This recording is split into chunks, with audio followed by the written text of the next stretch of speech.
llegó el momento en que Dios dijo: no voy a tolerar más a esta nación pagana, a esta nación incrédula, a esta nación increída, a esta nación rebelde, simplemente porque ellos se creen poderosos. No, pondré fin a esto y le manifestaré mi justicia a mi pueblo, le manifestaré mi fidelidad a mi pueblo y dejaré un precedente en el mundo presente y en el mundo por venir, en los días posteriores, de que yo soy un Dios justo y que nadie se escapa de mi justicia.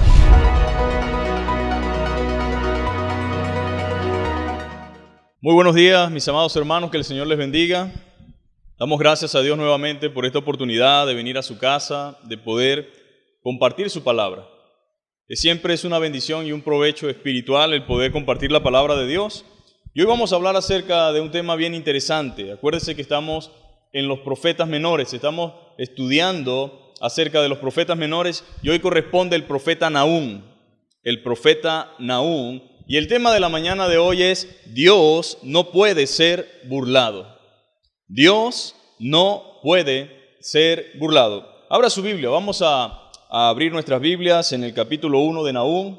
Si está en casa, si está con la Biblia en mano, si tiene acceso a la palabra de Dios, pues pídale a Dios también que pueda hablar a su corazón, que Dios pueda ministrar su mente, que pueda permitirle entender el propósito mediante el cual la palabra de Dios está siendo enseñada y predicada en la mañana de hoy. Y dice el capítulo 1 del profeta Nahum: profecía sobre Nínive, libro de la visión de Nahum de Elcos. Jehová es Dios celoso y vengador. Jehová es vengador y lleno de indignación. Se venga de sus adversarios y guarda enojo para sus enemigos. Jehová es tardo para la ira y grande en poder, y no tendrá por inocente al culpable. Jehová marcha en la tempestad y el torbellino, y las nubes son el polvo de sus pies. Él amenaza al mar y lo hace secar, y angosta todos los ríos. Basán fue destruido, y el Carmelo y la flor del Líbano fue destruida. Los montes tiemblan delante de él, y los collados se derriten. La tierra se conmueve a su presencia, y el mundo y todos los que en él habitan. ¿Quién permanecerá delante de su ira? ¿Y quién quedará en el pie en el ardor de su enojo? Su ira será derramada como fuego, y por él se hinden las peñas. Jehová es bueno, fortaleza en el día de la angustia, y conoce a los que en él confían. Mas con inundación impetuosa consumirá a sus adversarios, y tinieblas perseguirán a sus enemigos. ¿Qué pensáis contra Jehová? Él hará consumación. ¿No tomará venganza 2 veces de sus enemigos? Aunque sean como espinos entretejidos y estén empapados en su embriaguez, serán consumidos como hojarasca completamente seca. De ti salió el que imaginó mal contra Jehová, un consejero perverso. Así ha dicho Jehová: aunque reposo tengan y sean tanto, aún así serán talados, y él pasará. Bastante te he afligido, no te afligiré ya más, porque ahora quebrantaré su yugo de sobre ti y romperé tus coyundas. Mas acerca de ti mandará Jehová que no quede ni memoria de tu nombre. De la casa de tu Dios destruiré escultura y estatua de fundición. Allí pondré tu sepulcro, porque fuiste vil. He aquí sobre los montes los pies del que trae buenas nuevas, del que anuncia la paz. Celebra, oh Judá, tu fiesta, cumple tus votos, porque nunca más volverá a pasar por ti el malvado. Pereció del todo. Este es entonces el capítulo 1 del profeta Nahum. Nahum significa consolación o misericordia de Jehová. Ese es el significado del nombre del profeta Nahum. Nahum es un profeta que le fue encomendada la tarea de sentenciar, solamente hablar sobre la condenación que Dios había determinado sobre Nínive. Ahora, los eruditos y los expertos dicen que era realmente un gran peso, una gran responsabilidad, una gran tarea que estaba sobre los hombros de Nahum, porque él tenía que anunciar a Nínive, a la nación poderosa y grande de aquel entonces, de que iba a ser destruida por Dios. Ahora, ¿por qué quiero que usted entienda en esta mañana el gran mensaje que tenía Nahum para este pueblo y lo que significan las sentencias de Dios? Hemos dicho que el título de nuestra enseñanza es: Dios no puede ser burlado. Ahora, esta es una gran verdad que todo el mundo debe saber. Dios no puede ser burlado. ¿Sabía usted que hay gente que piensa que se puede burlar de Dios? Que hay gente que pretende burlarse de Dios y pensar que todo quedará como que sin nada. Gente que cree y sueña con que puede vivir como quiere, ignorando lo que Dios dice y que no sucederá nada. Bueno, por muy difícil que parezca, quizás para usted como cristiano, hay personas que piensan que pueden burlarse de Dios. Incluso hay unos que se llaman creyentes que pueden y piensan que creen que se pueden burlar de Dios. Pero la sentencia de Dios es clara. Esta nación llamada Asiria, con su capital llamada Nínive, era una nación que pensó que podía hacer las atrocidades y la violencia y la inundación de maldades con la cual asolaba a todos los pueblos, pensando que el mal nunca le alcanzaría, pensando que el Dios que todo lo ve pasaría por alto su maldad y su pecado. Pero no, mi amado amigo, no, mi amado hermano, Dios no pasa por alto todas estas violencias, todas estas inundaciones de maldad, todas estas injusticias están constantemente subiendo delante del Señor. Entonces, como cristiano y como hijos de Dios, nosotros entendemos que la palabra de Dios enseña que nadie puede burlarse de Dios. Ni la más remota idea puede pasar por nuestra mente haciéndonos pensar y creer que Dios puede ser burlado. Y aunque hay personas que piensan que pueden burlar a Dios y que pueden salirse con la suya y que pueden hacer lo que quieran sin consecuencia, ignorando la ley de Dios, confunden la paciencia de Dios y abusan de su misericordia. La razón por la cual muchas veces la gente se comporta de la manera en que lo hace y la forma en la que actúa es sencillamente porque confunde la paciencia de Dios, confunden su paciencia y abusan de su misericordia. Y esto era lo que precisamente el profeta Nahum proclamaría. Él tenía que proclamar a viva voz que nadie podía burlarse de Dios, incluyendo a una nación poderosa como Asiria, incluyendo incluso a la gran capital de Nínive. Él tenía que realmente proclamar a viva voz que nadie puede burlarse de Dios. Ahora, la sentencia del juicio de Dios contra Nínive era abrumadora. Y es que no se puede esperar nada menos, mi amado amigo. No podemos esperar nada menos cuando voluntariamente se rechaza el llamado de advertencia. Ellos rechazaron el llamado de advertencia de parte de Dios. La Biblia dice en Gálatas capítulo 6, versículo 7, no os engañéis, Dios no puede ser burlado, pues todo lo que el hombre sembrare, eso también segará. El primer énfasis que hace el apóstol Pablo por medio de la carta a los Gálatas es no os engañéis. No se engañen, no se crean algo que no es cierto. Dios no puede ser burlado, tengan en cuenta eso. Dios no puede ser burlado, pues todo lo que el hombre sembrare, eso también segará.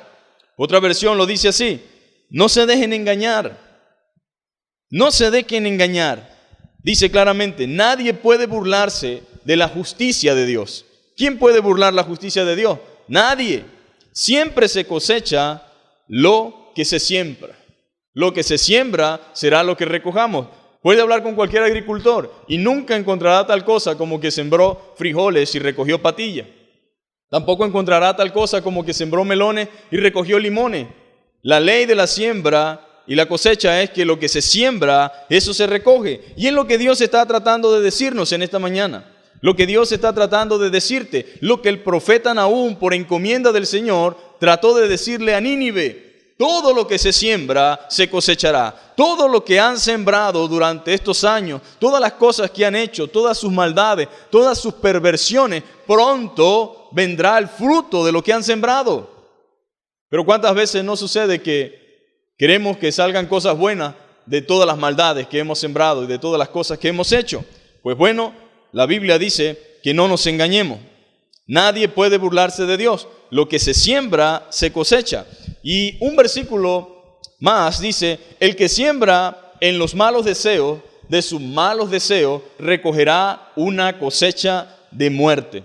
El que siembra de sus malos deseos, recogerá una cosecha de muerte. El que piensa que puede ignorar la voz de Dios y que no existirá consecuencia es un iluso que se engaña a sí mismo. Una persona que cree que ignorando la voz de Dios y viviendo de espaldas a Él, todo saldrá bien y de maravilla, es un iluso que se engaña a sí mismo. Cuando el silbato de Dios suena, y esto era lo que había hecho Jonás siglos atrás, un siglo atrás, Jonás había predicado. Entonces, cuando el silbato de Dios suena, nosotros debemos escuchar, debemos oír lo que Dios tiene que decirnos, debemos detenernos y aceptar el llamado de atención. Si yo pregunto en esta mañana, ¿cuántas veces has escuchado el silbato de Dios? El llamado de Dios. ¿Cuántas veces has escuchado lo que Dios está tratando de decir por medio de su profeta? La pregunta aquí es, ¿estás tú burlándote de Dios? Y tú dirás, yo no me burlo de Dios, yo tomo a Dios muy en serio, yo sé que esa es la palabra de Dios, yo sé que lo que Dios dice lo cumple, pero si tú sigues viviendo y andando de manera indiferente a lo que Dios dice, es un indicativo de que tú no crees en su palabra. El hecho de que te sigas comportando de la misma manera en que te comporta, de que sigas actuando de la forma incorrecta en que lo hace, indica que para ti es muy en poco la palabra de Dios. La tienes en muy en poco, no tiene ningún valor y no tiene realmente ninguna urgencia en tu vida. Entonces la Biblia es muy clara. No podemos ignorar el llamado del Señor, ni el llamado de atención. Si el silbato de Dios suena, debemos obedecer. Pero la gran mayoría ignora el llamado. La tolerancia y la misericordia de Dios no pueden ser confundidas con debilidad. ¿No le parece a usted que a veces cuando hablamos con nuestros hijos y le decimos, deja eso tranquilo, obedece, haz esto, a veces él piensa que los padres se están vacilando? Una recomendación de los expertos es, habla con tus hijos. Y si en algún momento dice que lo vas a castigar, y él hace algo y no lo castiga, si hace algo y no lo castiga, cuando tú le dices que lo vas a castigar, él piensa que es mentira, que tú nunca pondrás por obra lo que has dicho. Bueno, ese mismo error que a veces los padres cometemos no es lo que Dios hace. Cuando Dios sentencia y anuncia algo, es porque lo va a hacer. Y tú y yo como padre debemos aprender que cuando realmente le decimos a nuestros hijos algo, es porque realmente lo vamos a hacer. Entonces, no podemos confundir a Dios. No podemos confundir lo que Él dice. No podemos creer que lo que Él habla o exige no debe ser tomado en cuenta con prontitud. Para nada. No confundamos entonces la misericordia y la tolerancia de Dios con debilidad. Algunos piensan que Dios es un Dios débil, que es solamente un Dios de amor y ya. Dios tiene todo un carácter, mi amado amigo. Dios tiene toda una naturaleza. Él es un Dios justo, un Dios misericordioso, un Dios amoroso, un Dios santo, y Él no deja pasar en nada ninguno de sus atributos. Entonces, no confundas con debilidad la compasión y la misericordia del Señor. Dios es justo, recto y poderoso.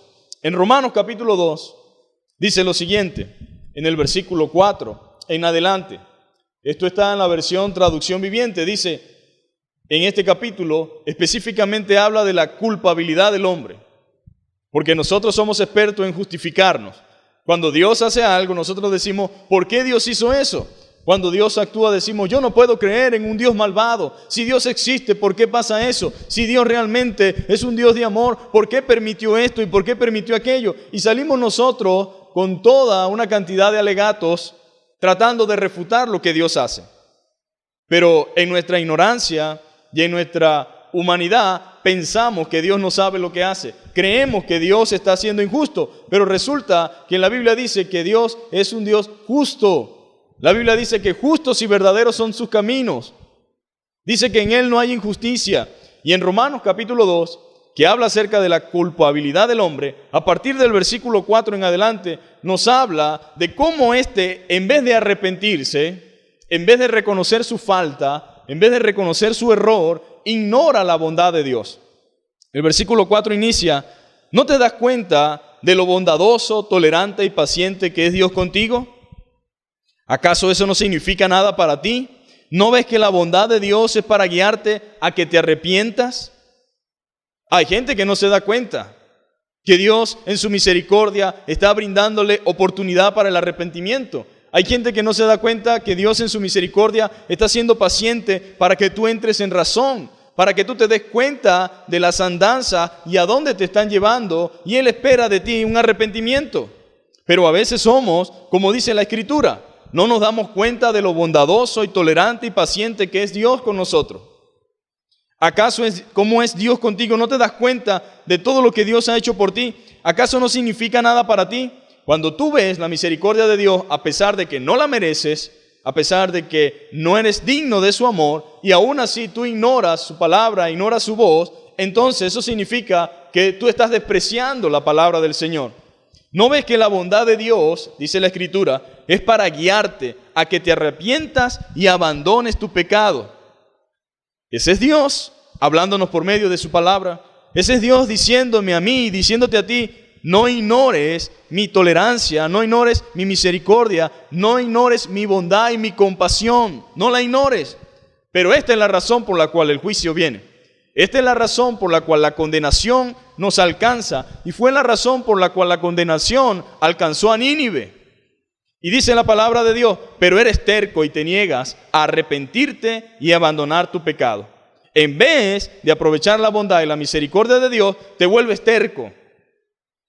Te vuelves rebelde, eres terco y te niegas a arrepentirte y abandonar tu pecado. Querido amigo, querido hermano, querido joven que me escucha, Dios es un Dios justo y misericordioso, bondadoso. Nunca piense ni el tal diga que Dios es injusto. Lo que sucede es que somos tercos y nos negamos a arrepentirnos y abandonar nuestro pecado. ¿No es así? ¿O estaríamos desmintiendo a la palabra de Dios? Y dice, por eso vas acumulando un castigo terrible para ti. Cuando tú eres rebelde a la palabra de Dios, cuando tú ignoras todo lo que estamos diciendo y cuando tú no te arrepientes y no abandonas tu pecado, tú vas acumulando un castigo terrible para ti mismo, pues se acerca el día de la ira. Y aquí quiero que entremos en razón. Dios es misericordioso, Dios es paciente, pero también es un Dios justo, también es un Dios santo. Y así como es misericordioso y paciente, clemente, lento para la ira y grande en misericordia, también a veces tiene que dictar sentencia. Y como tú no quieres arrepentirte, según Romanos, sino que atesoras para ti ira para el día de la ira del justo juicio de Dios, en el cual se manifestará el justo juicio de Dios. Él juzgará a cada uno según lo que haya hecho. Dios no va a juzgarte por lo que no hayas hecho, sino por lo que has hecho. Dice la Biblia que dará vida eterna a los que siguen haciendo el bien, pues de esa manera demuestran que buscan la gloria y el honor y la inmortalidad que Dios ofrece, pero derramará su ira y enojo sobre los que viven para sí mismos, los que se niegan a obedecer la verdad. Entienda esto, el castigo y el juicio es para los que se niegan a obedecer la verdad, para los que se resisten a la verdad, para los que se resisten a la palabra. En cambio viven entregados a la maldad. Si yo pregunto en esta mañana, ¿es justo Dios en tener misericordia de una persona, en darle amplitud a su bondad, prolongación de misericordia, pero él obstinadamente persiste en su pecado y Dios está advirtiéndote de lo que va a suceder y tú decides seguir allí? Pregunto, ¿es un Dios injusto, un Dios malo como mucha gente lo plantea? Desde luego que no. La Biblia dice que la condenación es para los que se niegan a obedecer la verdad y en cambio viven entregados a la maldad. Asiria era una nación que no quiso obedecer la verdad. La verdad fue predicada. Jonás estuvo entre ellos. La proclamación fue justa y verdadera. Y el Señor perdonó a los de Nínive. Ellos se arrepintieron y el Señor les perdonó. Pero un siglo después se les olvidó la misericordia del Señor.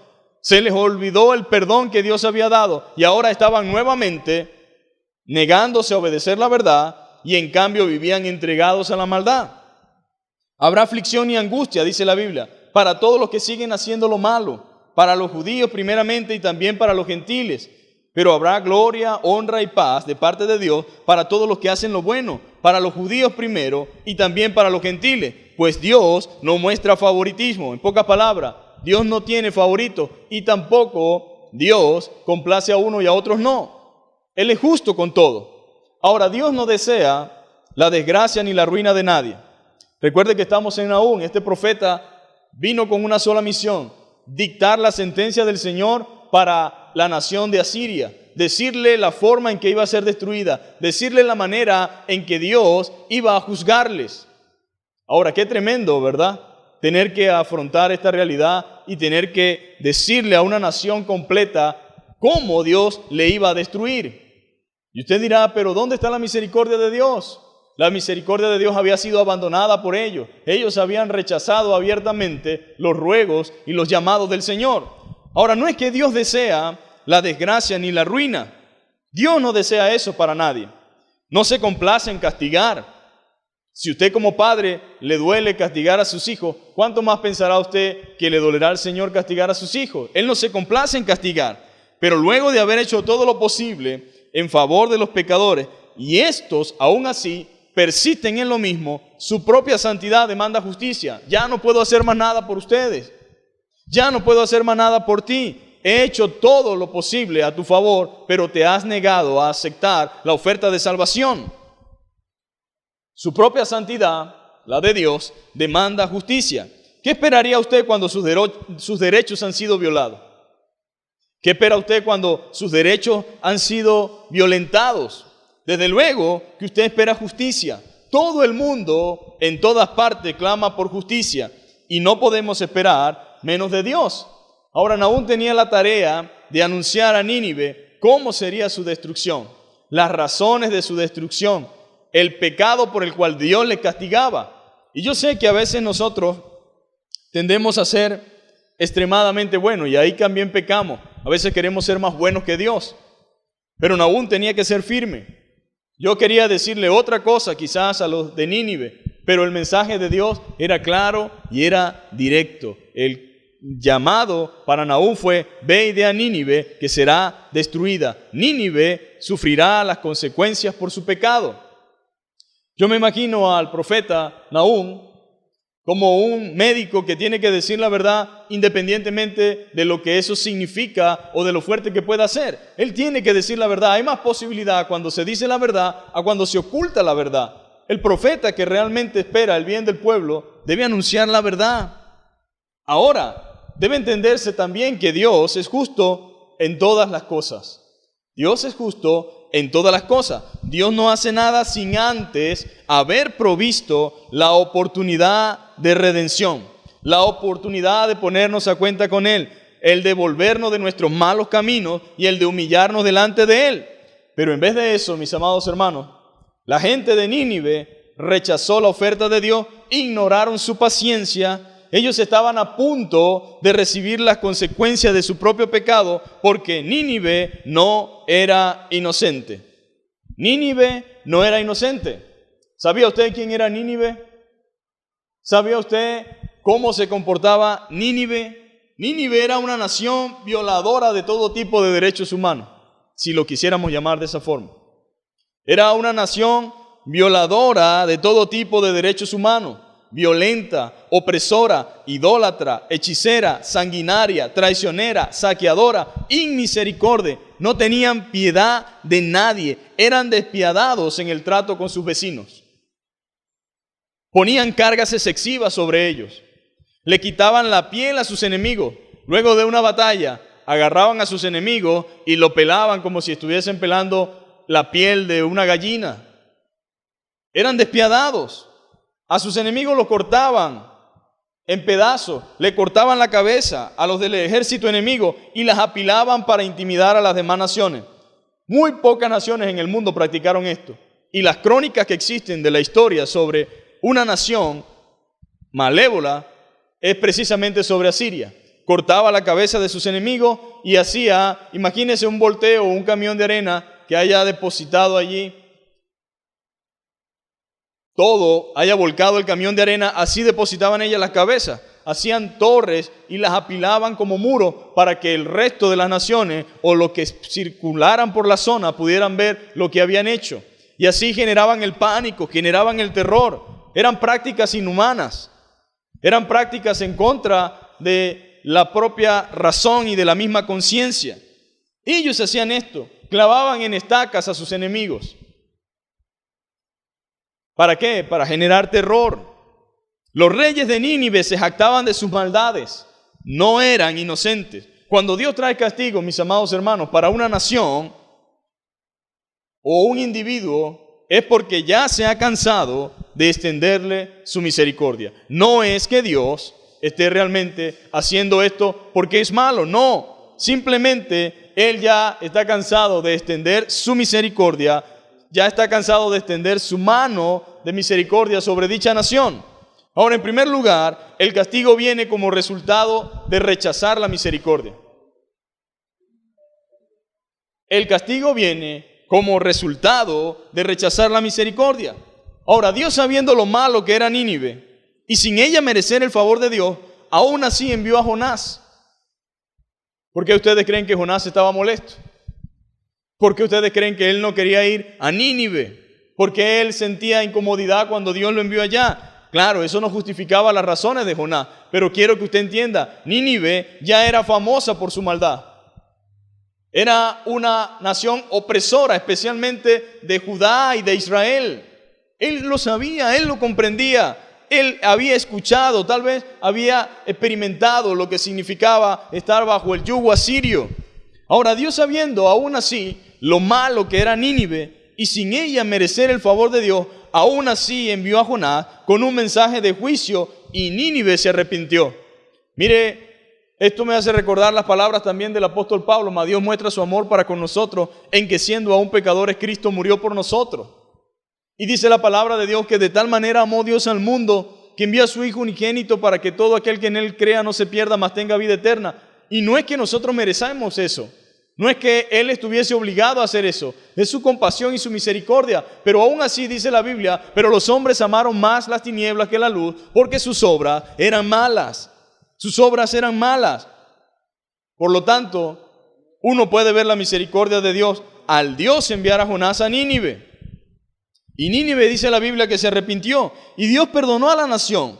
Dios mostró su gracia y misericordia un siglo atrás para con dicha nación, la cual ya contaba con su mala fama. Era famosa. Sin embargo, con el pasar del tiempo, ellos volvieron a sus malas andanzas. Volvieron nuevamente a sus malas prácticas. Ahora, de ahí es la importancia también de instruir a nuestra familia, a nuestros hijos, en el temor de Dios. No podemos valernos de glorias pasadas. Tenemos que ocuparnos en instruir a la generación futura, instruir a nuestros hijos en la verdad. Esta nueva generación que se levantó después de la predicación de Jonás y después que Dios perdonó a Nínive, esa nueva generación olvidó voluntariamente lo bueno que fue Dios con ellos al no destruirlos en el pasado. ¿Sabe que es muy fácil olvidarse de las cosas buenas que nos suceden? Es muy fácil olvidarse de lo bueno que ha sido Dios. Es muy fácil olvidarse de la misericordia que Él ha tenido. Mire, esta gente se olvidó por completo. Se olvidó de lo que Dios había hecho en el pasado. Se olvidó de que Dios no los había destruido. Ahora, Dios perdona el pecado y eso debemos saberlo. Dios perdona el pecado y tiene misericordia. Es paciente y lento para la ira, pero no significa que soporte para siempre la maldad. Dios no soportará para siempre la maldad. El que Dios prolongue su misericordia no debe confundirnos. Él sigue siendo Dios celoso y vengador. Dios sigue siendo Dios celoso y vengador. Se llena de indignación ante el pecado y la maldad de los pueblos. Créame, Dios siente indignación, Dios siente celo, Dios siente malestar al ver la injusticia y la maldad de los pueblos. Y vamos a ir a nuestro capítulo 1. En el capítulo 1 de Nahum, y en la traducción viviente voy a leer para que pueda comprender de manera más profunda lo que estamos hablando. La Escritura dice, este mensaje sobre Nínive vino como una visión a Nahum que vivía en Elcos. El Señor es Dios celoso. El Señor es un Dios celoso, lleno de ira y de venganza. Él toma venganza de todos los que se le oponen. Y no solamente eso, y persiste en su furia contra sus enemigos. ¿Por qué este es el mensaje que trae Nahum para el pueblo de Nínive? Porque Nínive había violentado todas las normas. Nínive había violentado todas las cosas que como seres humanos se debían respetar. Incluso las naciones paganas sabían que había un respeto por los prisioneros de guerra. Sabían que habían cosas que no debían hacerse, pero ellos eran despiadados. Entonces el Señor envía a su profeta a darle su mensaje a ellos.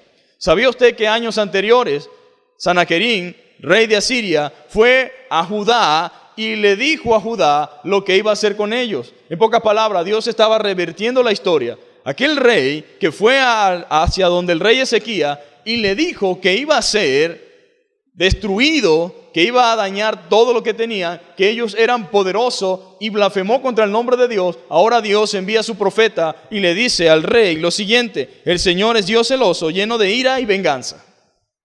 Él toma venganza de todos los que se le oponen. Los que se resisten a la verdad solamente llevarán castigo y juicio. Los que se resisten a la verdad solamente llevarán castigo y juicio. Esa es la consecuencia por oponerse a la gracia y a la verdad. No hay tal cosa, mis amados hermanos, como beneficio para quienes resisten la justicia. Quienes se oponen a la justicia serán condenados por ella. Créanlo. Así lo enseña la Escritura. Así lo enseña la palabra del Señor. Sigue diciendo la Escritura: el Señor es lento para enojarse. Sí, Señor. La paciencia de Dios no es mi paciencia, ni el tiempo de Dios es mi tiempo. Es de allí entonces que nosotros como cristianos, a veces, conociendo todas estas verdades, nos cuesta entender por qué Dios es tan misericordioso, por qué Dios es tan paciente. Y a veces nos llenamos de impaciencia y decimos: ¿hasta cuándo, Señor? ¿Hasta cuándo, Señor? ¿Por qué esto? ¿Por qué permites aquello? ¿Por qué suceden estas cosas? Pero Dios tiene mucha mayor paciencia que nosotros. Dios tolera mucho más que nosotros. Dios es mucho más misericordioso que nosotros. Y gloria a Dios que es así. ¿Usted se imagina que Dios nos juzgara a nosotros de acuerdo a nuestra capacidad de ser nosotros, en este caso, el papel de Dios? Si Dios tuviese la paciencia que yo tengo, sería terrible, ya su ira me hubiese consumido. La Biblia dice en Lamentaciones: por la misericordia de Jehová no hemos sido consumidos, porque nunca decayeron su misericordia. Nuevas son cada mañana, grande es su fidelidad. Ahora, nosotros siempre queremos que Dios tenga misericordia de nosotros, pero nos cuesta a veces aceptar que Él tiene misericordia de otros. Es muy fácil decir: Señor, ten misericordia de mí, pero es difícil aceptar que Dios tenga misericordia de otros, incluso cuando ellos son nuestros enemigos. Pero de esto se trata, que usted entienda lo que la palabra de Dios dice. Y Nahum dice: sí, es verdad, el Señor es vengador, es celoso, pero también es cierto que el Señor es lento para enojarse. Y diga conmigo: gracias, Señor, por la paciencia que tienes conmigo.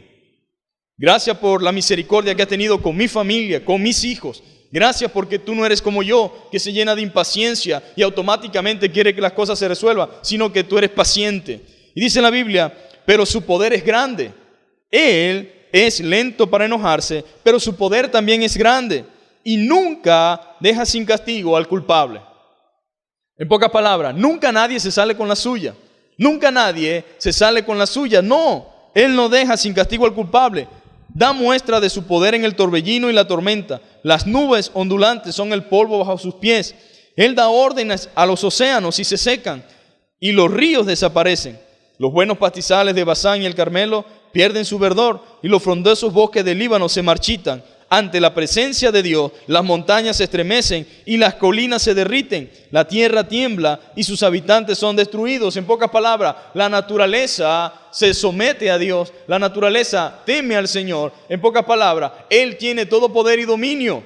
Ahora la pregunta es: ¿quién te crees tú o quién me creo yo como para resistir al Señor? Yo debería tomar el ejemplo de las montañas tan grandes, tan inmensas, de los océanos enfurecidos, pero que a la voz del Señor se rinden ante su voluntad. La pregunta es: ¿por qué tú persistes en una actitud soberbia, en una actitud incorrecta, en una actitud de orgullo, y escuchando la voz de Dios y viendo todo lo que el Señor ha hecho por ti y viendo toda la paciencia que Dios ha tenido contigo, en vez de humillarte, en vez de aquietarte, en vez de reconocer, entonces sigues airado? Si los montes, si el mar, si toda la creación se sujeta a su voluntad, te digo algo: tú no puedes resistir ni siquiera a un temblor. No puedes resistir ni siquiera a un mar embravecido, ni siquiera a la crecida de un río. Entonces, ¿por qué estás desafiando a Dios con esa actitud? Lo que llevó a Dios a tener que castigar a Asiria fue su actitud rebelde, prepotente, egocéntrica. Esa actitud de orgullo y de arrogancia, lo que trajo consecuencias para ella. Pero aquí está Dios hablándonos por medio de su palabra. Mira lo que sucede con la creación. Toda ella se sujeta al Señor. ¿Quién podrá quedar en pie ante su ira feroz? Hay que ser bien necio y bien ignorante para querer desafiar a Dios. Horrenda cosa es caer en manos del Dios vivo, dice la Biblia. Una cosa es saber y conocer la misericordia de Dios, pero otra es también conocer la ira de Dios. Su misericordia es grande, su justicia, su fidelidad, su amor, pero también es un Dios recto y justo. Y créame, no es buena idea entablar una lucha con Dios. No es buena idea hacer a Dios nuestro enemigo. No es buena idea ignorar su voz. No es buena idea desafiarle. No es buena idea oponernos a Él, porque nunca saldremos vencedor, nunca saldremos victoriosos. Pero muchas veces la gente deshonra y desafía a Dios por medio de actitudes, por medio de decisiones, por medio de tantas cosas que lo que hacen es promover la ira de Dios. Y mire qué maravilloso. ¿Quién podrá sobrevivir ante su furia abrasadora? Su furor arde como el fuego, y ante él las montañas se desmenuzan. El Señor es bueno, dice la Biblia. ¿Cuántos saben que Dios es bueno? El Señor es bueno. Y dice, un refugio seguro cuando llegan las dificultades. Él está cerca de los que confían en Él. Y los que confiaron en Él, dice la Biblia también, nunca fueron avergonzados. Dios es un refugio seguro para los que confían en Él. Y le voy a decir algo, Él también conoce a los que en Él confían. Él está cerca de los que confían en Él, pero arrasará a sus enemigos.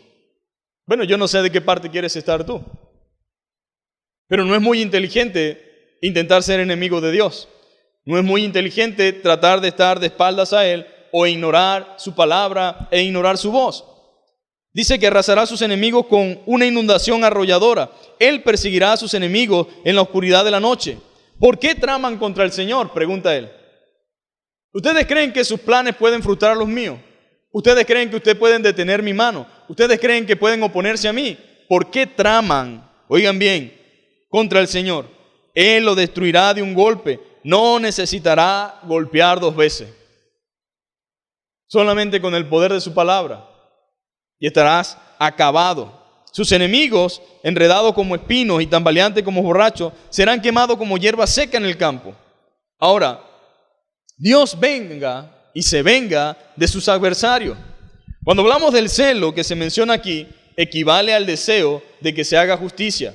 Dios tiene un celo, pero no un celo enfermizo y caprichoso. Porque siempre escucho personas me dicen, siempre veo un Dios de la Biblia airado, un Dios celoso, un Dios iracundo, un Dios que mata, un Dios que asesina, un Dios que aniquila. Error. Estarás conociendo una parte solamente. Pero Dios no es así como mucha gente lo plantea. Creo que es un Dios totalmente desconocido para ti. Pero el Dios de la Biblia no es ese Dios. El Dios de la Biblia realmente es un Dios justo y misericordioso. Entonces, cuando dice la Biblia que Él es un Dios celoso, no significa que sea un celo enfermizo.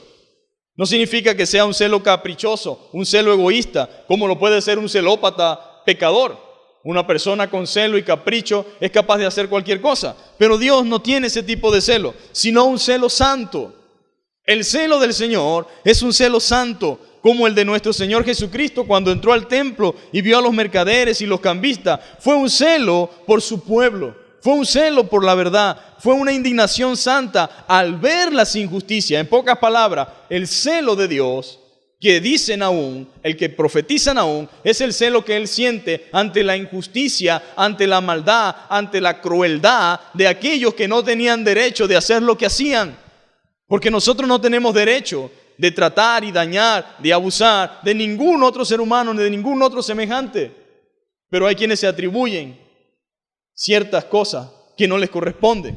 Entonces Dios es celoso y vengador, puesto que para Él tiene el significado de una ofensa, las violaciones cometidas por los asirios, cuyo imperio se había construido en base a la muerte. Ellos reinaban y tenían lo que tenían y habían adquirido lo que poseían solamente destruyendo, matando, asesinando, acechando, engañando, estafando, robando. Y créame, ¿qué puede pensar entonces usted que Dios haría? Dios es tardo para la ira, mis amados hermanos. Y no fue que hoy dijo, voy a destruir a Nínive, porque alguien me dice, pero ¿cómo dice que es tardo para la ira y va a destruir a Nínive? Bueno, Él no dijo, hoy me levanté con ganas de destruir a Nínive, porque me gozo en eso. No, para nada. Ya había pasado mucho tiempo y Nínive se complacía en su maldad. Nínive no estaba triste, Nínive se complacía en su maldad. Hermanos, hay naciones y personajes que si no son castigados por Dios, acabarían con medio mundo. ¿Usted se imagina que Dios dejara rienda suelta a los malvados, a los perversos? Que Dios le diera rienda suelta a todos sus deseos maliciosos, codiciosos y dañinos. No, Dios no haría eso.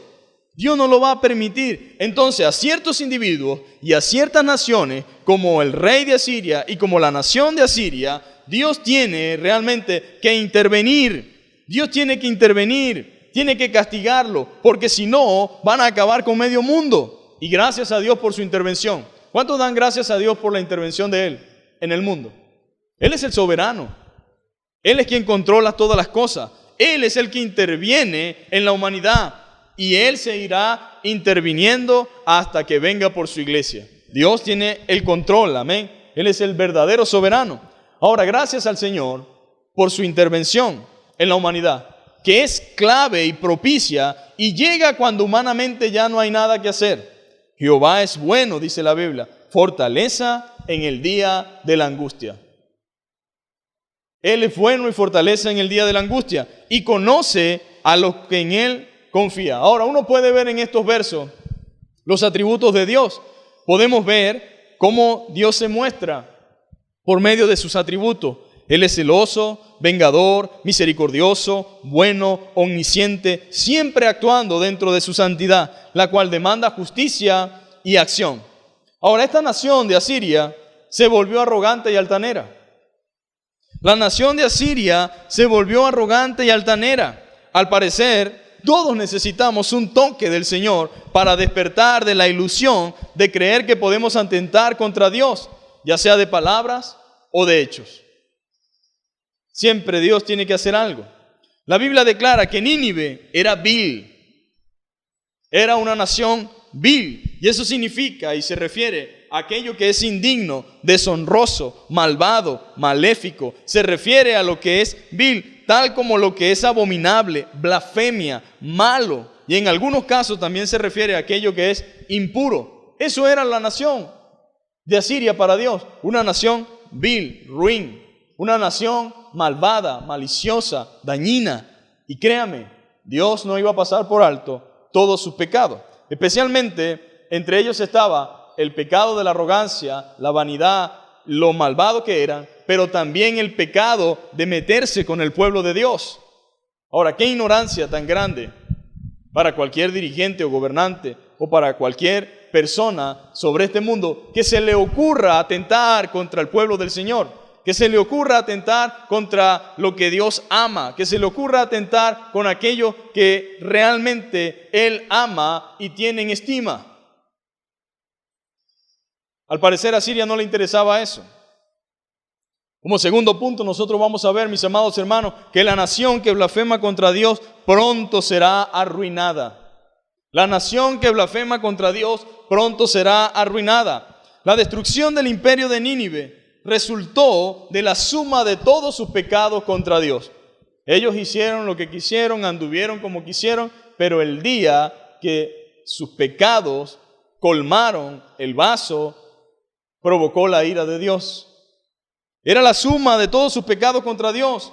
El hombre o la nación que se rebela contra Dios y trate de vivir a su manera, tratando a la vez de tomar el lugar que le pertenece a Dios, tendrá que dar cuenta de sí mismo delante de Dios. Dios no pasará eso por alto, para nada. La soberanía de Dios no es arbitraria, pero tampoco es negociable. Dios no negocia su soberanía con ninguna nación ni con ningún poderoso, independientemente de quién sea. Él es el único Rey soberano. Y cuando una persona piensa que puede ser igual a Dios, que puede hacer lo que quiere, que puede violentar la ley de Dios y que puede vivir como él quiere, ignorando la voz de Dios, está en graves problemas. Dios no negocia su soberanía. cuando los imperios construidos por quienes se han convertido en sus adversarios y enemigos han considerado ilimitada su expansión, la acción soberana de Dios es tajante y definitiva con respecto a Nínive. Cuando ellos han pensado que pueden expandirse, tener una expansión ilimitada, la acción soberana de Dios es tajante. ¿Por qué? Porque Dios no puede permitir eso. Dios no puede aceptar eso. Dios no puede respaldar eso. Entonces Dios tiene que poner un alto. Por lo tanto, Dios no permitirá que los poderosos permanezcan indefinidamente creyendo que no hay Dios y haciéndose a sí mismos dioses. ¿Qué pensaba la gente realmente de Nínive? Creían que ellos eran Dios. ¿Y qué decían? Las dioses de las otras naciones no salvaron a los pueblos de nuestra mano. Y ya vamos a ver lo que la Biblia dice en Segunda de Reyes, capítulo 18. El control y el poder que ejercía Nínive sobre muchas naciones y pueblos del mundo conocido le hicieron creer que eran invencibles. Esto es lamentable cuando un hombre mortal, cuando una persona llega a pensar o a creerse la idea de que es invencible. Perdieron todo temor. La gente de Nínive perdió todo temor. Olvidaron la advertencia de que Dios le había dado a ellos, que lo destruiría por su soberbia. La copa que rebasó el vaso fue ir hasta donde el pueblo de Dios, donde está la ciudad de Dios, donde Él soberanamente decidió habitar, Jerusalén, y blasfemar el nombre del Señor en ese lugar. Vamos a abrir nuestra Biblia en Segunda de Reyes, capítulo 18. Yo voy a leer para ustedes, porque es sumamente importante. No podemos entender a Nahum si no comprendemos de dónde viene esta profecía y la razón del por qué. Además, es peligroso leer Nahum y no saber a qué se refería Nahum, porque pudiera alguien concluir de que Dios es un Dios caprichoso y severo. Pero resulta que Dios tenía múltiples razones para juzgar y castigar a Asiria. Ya había sobrepasado lo máximo. Y dice la palabra de Dios, vamos a leer desde el versículo 18 de Segunda de Reyes, versículo 13.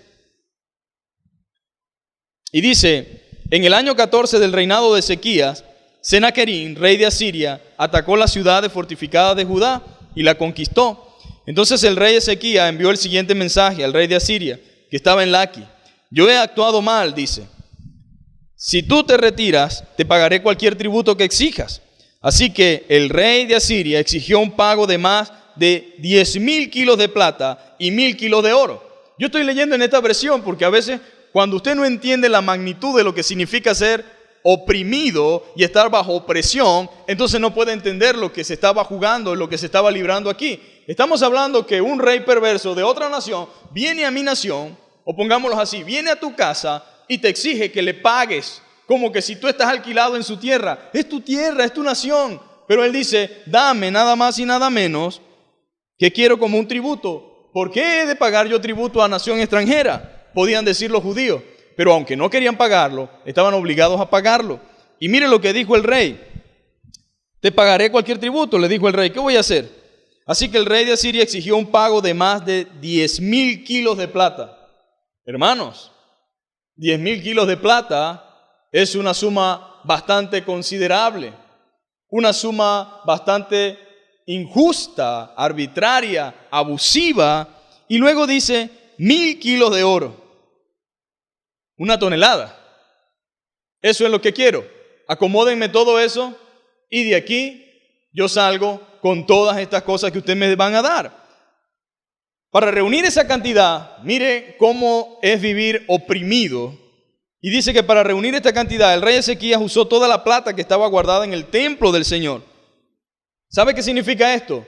En pocas palabras, el rey de Asiria obligó al rey de Israel, el rey de Jerusalén, el rey de Judá, a sacar los tesoros reales del Señor, todo lo que era de Dios. Esto me hace acordar mucho de Daniel, cuando sacaron los tesoros reales para beber con los vasos y las copas que pertenecían al templo del Señor que Nabucodonosor había traído de Jerusalén. Esto promueve y provoca la ira de Dios, mis amados hermanos. Y dice que tuvieron que sacar la plata que estaba guardada en el templo del Señor y en el tesoro de los palacios. Hasta quitó el oro de las puertas del templo del Señor y de los marcos de las puertas que había revestido con oro, y se lo dio todo al rey de Asiria. Sin embargo, y aquí está la arrogancia, el rey de Asiria mandó desde Laquis a su comandante en jefe, a su comandante de campo y a su jefe de estado mayor, con un enorme ejército, para enfrentar al rey Ezequías en Jerusalén. Los asirios tomaron posición de batalla junto al acueducto que vierte el agua en el estanque superior cerca del camino que lleva al campo donde se lavan tela. Mandaron a llamar al rey Ezequías, pero el rey envió 3 funcionarios a recibirlos: Eliaquín, hijo de Hilcías, administradores del palacio; Semna, secretario de la corte; y Joa, hijo de Asat, historiador del reino. Entonces el jefe del estado mayor del rey asirio le dijo que le transmitieran a Ezequías el siguiente mensaje: el gran rey de Asiria dice, ¿en qué confías que te da tanta seguridad? A esto me huele a un Goliat, provocando al ejército celestial, provocando al rey de los cielos. ¿En qué confías? Imagínense ustedes, que te da tanta seguridad. ¿Acaso cree que simples palabras pueden sustituir la fuerza y la capacidad militar? ¿Cómo estaba actuando Asiria para con Judá? Arrogante y soberbiamente, impíamente. Y luego dice lo siguiente: ¿con quién cuentas para haberte rebelado contra mí? Con Egipto, le dice. Si te apoyas en Egipto, serás como una caña que se quiebra bajo tu peso y te atraviesa la mano. El faraón, rey de Egipto, no es nada confiable. Tal vez me diga, confiamos en el Señor nuestro Dios, pero ¿no es él a quien Ezequías insultó? ¿Acaso no fue Ezequías quien derribó sus santuarios y altares e hizo que todos en Judá y en Jerusalén adoraran solo en el altar que hay aquí en Jerusalén? Se me ocurre una idea. Llega a un acuerdo con mi amo, el rey de Asiria. Yo te daré 2,000 caballos, si es que puedes encontrar esa cantidad de hombres para que los monten. Con tu pequeño ejército, ¿cómo se te ocurre desafiar siquiera al contingente más débil de las tropas de mi amo, aunque contaras con la ayuda de los carros de guerra y sus conductores de Egipto? Es más, ¿crees que hemos invadido tu tierra sin la dirección del Señor? Ahora no solamente ofende al Dios de Israel y al pueblo, sino que ahora dice que el Señor lo mandó. El Señor mismo nos dijo, ataquen esta tierra y destrúyanla. Entonces tanto Eliaquín, hijo de Hilcías, como Semna y Joa le dijeron al jefe del estado mayor asirio, por favor, háblanos en arameo, porque lo entendemos bien. No hables en hebreo, porque oirá la gente que está sobre la muralla. En pocas palabras, estaban tratando de generar un terror en el pueblo. Táctica de guerra. Un terror en la gente, un terror en el pueblo, diciéndole esto para que el pueblo entrara en angustia. Pero el jefe del estado mayor de Sanaquerín respondió, ¿ustedes creen que mi amo les envió este mensaje solo a ustedes y a su amo? Él quiere que todos los habitantes lo oigan, porque cuando sitiemos a esta ciudad, ellos sufrirán junto con ustedes. Tendrán tanta hambre y tanta sed que comerán su propio excremento y beberán su propia orina. ¡Wow, mis amados hermanos! Después el jefe del estado mayor se puso de pie y le gritó en hebreo a la gente que estaba sobre la muralla, escuchen el mensaje del gran rey de Asiria. El rey dice lo siguiente, no dejen que Ezequías los engañe. Él jamás podrá librarlo de mi mano. No permitan que los haga confiar en el Señor diciéndole, con toda seguridad el Señor nos librará. Esta ciudad nunca caerá en manos del rey de Asirio. No escuchen a Ezequías. El rey de Asiria les ofrece estas condiciones. Hagan las paces conmigo, abran las puertas y salgan. Entonces cada uno de ustedes podrá seguir comiendo de su propia vid y de su propia higuera y bebiendo su propio pozo. Me encargaré de llevarlos a otra tierra como esta, una tierra de grano, de vino nuevo, de pan, de viñedos, de olivares y miel. Escojan la vida y no la muerte. No escuchen a Ezequías cuando trate de engañarlos, al decir el Señor los librará. Y aquí está su peor pecado. ¿Acaso los dioses de cualquier otra nación alguna vez han salvado a su pueblo del rey de Asiria? Cuéntenme pues, ¿qué rey ha sobrevivido al ataque asirio? Y teniendo todos los dioses que tenían, ¿qué Dios los libró? Es tremendo, mis amados hermanos. Díganme pues, ¿qué le sucedió a los dioses de Amán? Al de Arfat. ¿Y qué me dicen de los dioses de Sefarbaín, de Ena e Iba? ¿Algún Dios los libró a Samaria de mi poder? Es lo que dice, ¿no?, el hombre. ¿Cuál de los dioses de alguna nación ha podido salvar alguna vez a su pueblo de mi poder? ¿Qué les hace pensar entonces que el Señor puede librar a Jerusalén de mis manos? Qué equivocado estaba este hombre, mis amados hermanos. Qué equivocada está tanta gente pensando y creyendo que ellos son todopoderosos y que pueden desafiar al Señor y que todo se quedará como si nada. Prepotentes, arrogantes. Ahí estaba este hombre. Y después algunos dicen, ¿por qué Dios le hizo eso a Siria? ¿Por qué Dios es tan injusto? ¿Por qué Dios es tan malo? ¿Por qué Dios hizo eso? Esa fue una muerte que ellos se buscaron.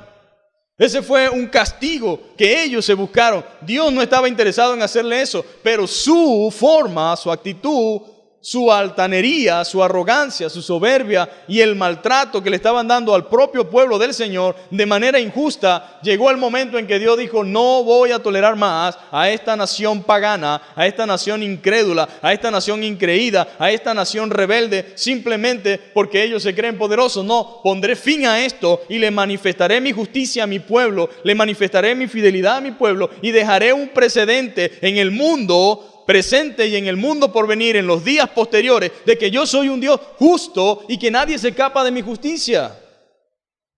Pero mucha gente sigue ignorando esta gran verdad en el día de hoy. Entonces ellos regresaron, fueron, le hablaron a Ezequías. Ezequías, como hombre de Dios, dijo, bueno, vayan donde el profeta, en este caso era el profeta Isaías, díganle lo que está sucediendo, cuéntenle lo que está pasando. Y comenzó Ezequías entonces a experimentar esta situación. Dice la Biblia que Ezequías busca la ayuda del Señor. Él comenzó a orar, comenzó a pedirle al Señor. Y dice la Biblia en el capítulo 19, versículo 15, no obstante con todo eso, el mismo rey de Asiria le envió cartas a Ezequías. Y Ezequías leyó las cartas, empezó a decirle que Dios no podía librarlo, que ellos estaban perdidos, que ellos eran poderosos, que lo iban a destruir y todo aquello que ustedes ya saben que hemos leído. Pero dice la Biblia en el 19 de Segunda de Reyes, versículo 15, en presencia del Señor, el rey hizo la siguiente oración. Pero dice la Biblia que después de recibir la carta en el 14, de mano de los mensajeros y de leerla, Ezequías subió al templo del Señor y desplegó la carta ante el Señor, la puso delante de él. Bueno, Señor, aquí están estas cartas. Aquí están estos documentos, aquí están estos papeles, aquí están estas sentencias, aquí están todas estas cosas que este hombre dice que va a hacer. En presencia del Señor el rey hizo la siguiente oración. Oh Señor Dios de Israel, tú estás entronizado entre los poderosos querubines. Solo tú eres el Dios de todos los reinos de la tierra. Solo tú creaste los cielos y la tierra. Inclínate, oh Señor, y escucha. Abre tus ojos, oh Señor, y mira, escucha las palabras desafiantes de Sanquerín contra el Dios viviente. Es cierto, Señor, que los reyes de Asiria han destruido todas las naciones. Eso es verdad, no lo podemos mentir. Ellos son la potencia que gobierna y que rige. Eso es cierto, Señor. Han arrojado al fuego a los dioses de esas naciones y los han quemado. Por supuesto que los asirios pudieron destruirlos, pues no eran dioses en absoluto. Los dioses paganos no son dioses, dice Ezequías. No son dioses en absoluto, eran solo ídolos de madera y de piedra formados por manos humanas. Ahora, oh Señor, nuestro Dios, rescátanos de su poder. Así todos los reinos de la tierra sabrán que solo tú eres Señor Dios de Israel. Y comenzó Dios.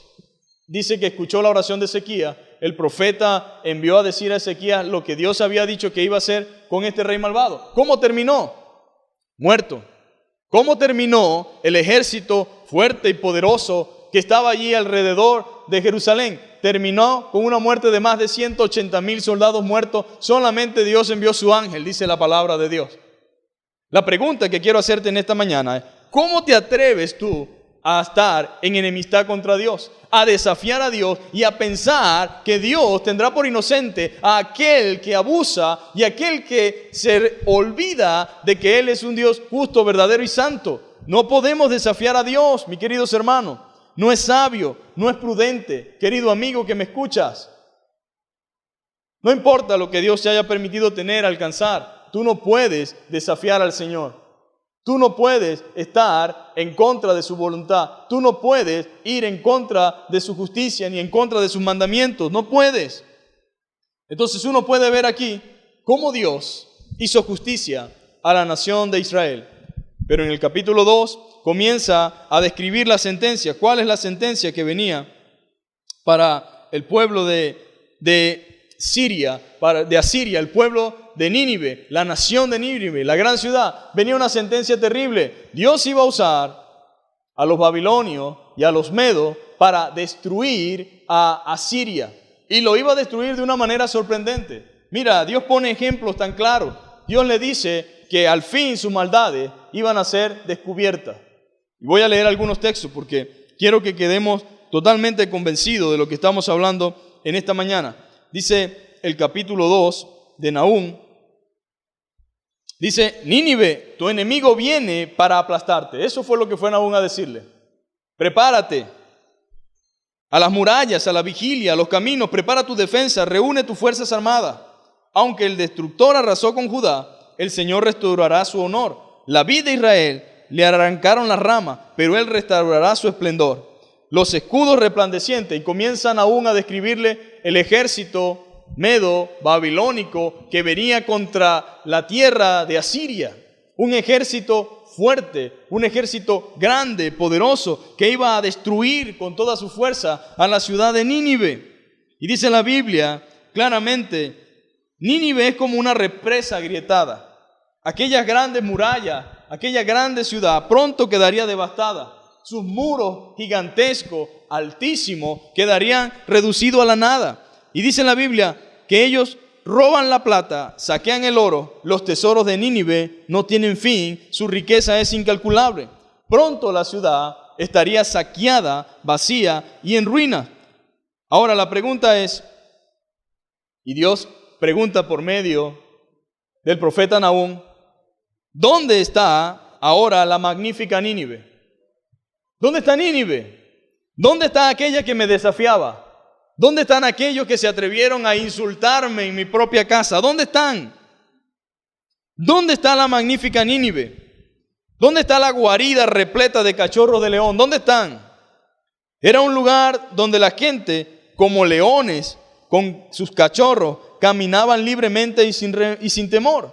El león despedazaba carne para sus cachorros y estrangulaba presas para su leona. Llenaba su guarida de presa y sus cavernas con su botín. Ahora, viene una frase que debe generar en mí un terror terrible, al igual que debe generarlo en ti. Nunca tal cosa acontezca contigo. Dice la Biblia, yo soy tu enemigo, dice el Señor. No es Jerusalén, no es Judá, no es Samaria, sino yo mismo soy tu enemigo. Yo soy tu enemigo, dice el Señor de los ejércitos celestiales. Tus carros de guerra serán quemados. Tus jóvenes morirán en la batalla. Nunca más saquearás a las naciones conquistadas. En pocas palabras, se acabó la guachafita, se acabó lo que venías haciendo. Yo he puesto fin a eso y más nunca se escuchará de ti. Nunca más saquearás a las naciones conquistadas. No volverán a oírse las voces de tus orgullosos mensajeros. Ya no habrá gente alardeando, ya no vendrán así mirando por encima del hombro, ya no vendrán a atropellar, ya no vendrán a abusar verbalmente de las naciones, ya no seguirán saqueando a los pueblos, ya no seguirán saqueando a las naciones, porque yo soy tu enemigo. Directamente, yo Dios, voy a destruirte, voy a derribarte y voy a acabarte. Habrán personas que todavía, escuchando esto, se atrevan a desafiar al Dios Todopoderoso. Habrá todavía quienes piensen que pueden entrar en pleito con el Señor después de haber escuchado lo que el Señor ha hecho y está dispuesto a hacer por los suyos.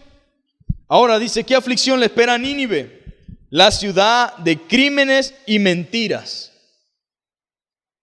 Alguno dirá, pobrecito Nínive. Dios no lo ve como pobrecito. Dios dice, ¿qué aflicción le espera a Nínive? La ciudad de crímenes y mentiras. Cría fama y acuéstate a dormir, hay un dicho por allí. Ustedes son famosos por sus crímenes. Les gusta apilar cabeza, ahora yo apilaré las suyas. Les gusta maltratar, ahora serán maltratados. Les gusta saquear, ahora serán saqueados. Les gusta abusar, violar, ahora ustedes serán los que sufrirán el daño. Es lo que Dios está diciendo. La ciudad de crímenes y mentiras está saturada de riqueza y nunca le faltan víctimas. Oigan el chasquido de los látigos. El que ustedes antes daban, ahora les tocará a ustedes. Óiganlo, el retumbo de la rueda, los cascos de los caballos retumban y los carros de guerra traquetean sin control. Mire cómo destellan las espadas y brillan las lanzas cuando pasa la caballería. Hay muertos incontables, hay montones de cadáveres, tanto que la gente tropieza en ellos.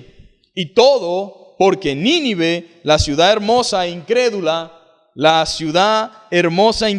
amante, nos encantó con encantos mortales. Sedujo a las naciones con su belleza y les enseñó toda su magia y hechizó a la gente por todas partes. En pocas palabras, era una nación pagana, idólatra, hechicera, practicante del ocultismo, y con toda su maldad y crueldad, hechicería y brujería, trató de encantar al resto de las naciones por medio de engaño y de estafa. Yo soy tu enemigo, vuelve a decir Dios, para que quede claro 2 veces. Soy tu enemigo, dice el Señor de los ejércitos celestiales. Ahora te levantaré la falda, ciudad pretenciosa. Te levantaré la falda, nación pretenciosa, dice el Señor de los ejércitos. Y mostraré tu desnudez y tu vergüenza a toda la tierra. Te cubriré con inmundicia y mostraré al mundo lo vil que eres. Todos los que te vean se alejarán de ti y dirán: Nínive yace en ruinas. En pocas palabras, hoy puede ser que parezcas el grande y el todopoderoso, pero mañana puedes estar en ruina si constantemente sigues rechazando la gracia y la misericordia de Dios. ¿Acaso eres mejor?, dice Dios. Y esto es interesante, este ejemplo es sumamente importante que usted lo entienda. Hay personas que se les olvida lo que Dios ha hecho con otros. Hay personas que están caminando por un camino pensando que esto no me pasará a mí. Pero recuerde lo que dice la Biblia. ¿Acaso eres mejor que la ciudad de Tebas? ¿Eres mejor que la ciudad situada en el río Nilo y rodeada de agua? Estaba protegida a sus alrededores por el río y con el agua por muralla. Etiopía y la tierra de Egipto le dieron ayuda sin límite. Las naciones de Fu y de Libia estaban entre sus aliados. Sin embargo, Tebas cayó y su gente fue llevada cautiva y sus bebés fueron estrellados contra las piedras en las calles hasta morir. Los soldados tiraban los dados para quedarse con los oficiales egipcios como sirvientes. Ataron con cadena a todos sus líderes. Entonces te pregunto, dice Dios, ¿tú eres mejor que esa nación? ¿Tú eres más fuerte que ellos? Desde luego que no. Se dice entre los eruditos del mundo oriental que esta ciudad Tebas, o también llamada en otras ocasiones, ¿verdad?, como Amón, era una ciudad tan grande, tan próspera, tan rica, tan bien construida, que los griegos y los romanos la llamaban la ciudad de Dios. Pero Dios llegó un momento que llegó la consecuencia de la soberbia y de su pecado y las devastó por completo. Y Dios le dice a Nínive: vete en ese espejo. Tú no eres mejor que ella. Tú no eres más poderosa que ella. Y si eso sucedió con ella, entonces ¿por qué piensa que no sucederá contigo? Tebas cayó y su gente también. Y tú, Nínive, también te tambalearás como un borracho, te esconderás por el temor al ataque del enemigo. Todas tus fuerzas y tus fortalezas se derrumbarán, serán devoradas como higos maduros que caen en la boca de los que sacuden los árboles. Y comienza Dios a hablar de la forma en que estos ejércitos destruirían a Nínive. Y dice la Biblia, en el versículo 17 del capítulo 3, tus guardias y tus oficiales también son como una nube de langosta. Huirían, saldrían corriendo, apavorizadas y llenas de temor. Y al final dice, tu herida no tiene remedio. ¿Qué puedo hacer? Tu herida no tiene remedio. Tu lesión es mortal. Ya lo que podía hacer y lo que debía hacer por ti, lo hice. Pero ya no hay nada que hacer. Todos los que se enteren de su destrucción aplaudirán con alegría. Donde se pueda encontrar a alguien que no haya sufrido tu constante crueldad. Era tan mala esta nación, tan despiadada, que en el mundo conocido de aquel entonces, todas las naciones que escucharan de la destrucción de Nínive no llorarían, sino que aplaudirían. Se llenarían de gozo, se llenarían de alegría. En primer lugar, los judíos. En primer lugar, Judá. Pero a la misma vez, las naciones vecinas también celebrarían la destrucción de Nínive. Porque sabe, amado hermano, el yugo y la opresión es difícil cuando alguien más fuerte está sobre ti y tiene que ser entonces alguien más fuerte que ese para que te pueda librar. Y eso fue lo que hizo Dios. Quebrantó a Asiria para entonces liberar del yugo a su pueblo y también liberar al resto de las naciones. Ahora, qué bueno es Dios, mis amados hermanos, que nos libertó también de la esclavitud del pecado, que nos libertó de ese yugo que nos oprimía, que nos mantenía atados, que nos mantenía secuestrados, haciendo lo contrario a la voluntad de Dios. Pero gloria al Señor, que por medio de Él recibimos también libertad. Dios desea, mis amados hermanos, que nosotros, al igual que Nahum, entendamos claramente el mensaje que Dios tiene. ¿Cuál es el mensaje? Bueno, Dios salva hoy. Amén. Hoy hay salvación. La salvación no puede ser para cuando yo quiera ni para cuando yo lo desee. Hoy Dios salva. Jonás era el ejemplo de la salvación que Dios le ofreció a Nínive. Mañana Dios destruirá. ¿Por qué? Porque Dios no cambia, son los hombres los que cambian. Él pretendió en su gracia y en su amor salvar a Asiria, salvar a Nínive. Pero ellos decidieron volverse a sus andanzas, a sus malos caminos, y ahora se habían convertido en enemigos de Dios. Dios quiera que nosotros podamos, mis amados hermanos, compartir esta gran verdad. Nuestro Dios es un Dios justo. Nuestro Dios es un Dios verdadero. Él cumple su palabra y nadie puede burlarse de Dios. Todos los que desafían a Dios, todos los que ofenden a Dios, todos los que ignoran a Dios, todos los que desatienden el llamado de Dios sufrirán consecuencias trágicas y dolorosas. Trágicas y dolorosas. Me llamarán y yo no responderé, dice la Biblia en Proverbios. Me buscarán y no me hallarán. ¿Por qué? Porque ignoraron el mensaje y la misericordia de Dios. Que Dios nos ayude y que Dios bendiga, amén, nuestras naciones, que Dios bendiga a nuestros pueblos y bendiga a nuestros líderes y permita que en su amor su iglesia pueda comprender su palabra y podamos recordar siempre que Dios es un Dios justo, amén, y que nadie puede burlarse de Él. Señor, te damos gracias una vez más en este tiempo, Señor. Gracias, Señor, porque ciertamente, Señor, el mensaje era una carga para Nahum, el tener que proclamar todas estas desgracias, Señor. No ha haber sido fácil, Señor, para él, pero era lo único que tenías que decirle a Nínive. Llega un momento, Señor, en la vida del ser humano y del hombre en el cual ya no hay más nada que decir de parte tuya para él. Lo único que queda es sentencia y juicio, Señor. Gracias porque, Padre, a veces no entendemos todo lo que haces, Señor, pero podemos estar seguros, Señor, de que lo que haces es justo, Señor, y de lo que haces es correcto, Señor. Padre, te pido que bendigas a cada persona, a cada amigo que escucha tu palabra, que puedan ser edificados en tu verdad, Señor. Que el temor tuyo, Señor, esté en sus corazones, Señor.